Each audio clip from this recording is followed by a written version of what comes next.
আজ ঢাকার আকাশ অস্থায়ীভাবে আংশিক মেঘলা থাকতে পারে বলে জানিয়েছে আবহাওয়া অধিদপ্তর। সেই সঙ্গে দিনের তাপমাত্রা সামান্য বৃদ্ধি পেতে পারে।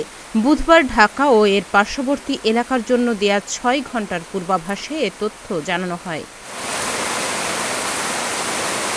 পূর্বাভাসে বলা হয়েছে, ঢাকার আকাশ অস্থায়ীভাবে আংশিক মেঘলা থাকতে পারে।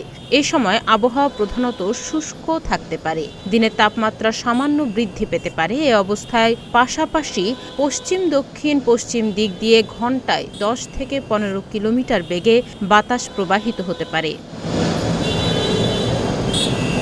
এদিকে সকাল ৬টা থেকে ঢাকার তাপমাত্রা রেকর্ড করা হয়েছে ২৪.২ ডিগ্রি সেলসিয়াস। এ সময় বাতাসের আর্দ্রতার পরিমাণ ছিল ৮৯%, যা গতকালের সর্বোচ্চ তাপমাত্রা ছিল ৩২.৩ ডিগ্রি সেলসিয়াস।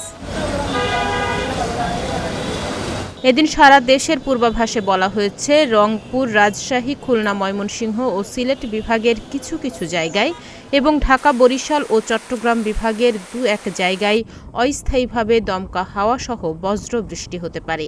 সেই সঙ্গে বিক্ষিপ্তভাবে দেশের কোথাও কোথাও শিলাবৃষ্টি হতে পারে। তাহনিয়া ইয়াসমিন, প্রতিদিনের বাংলাদেশ।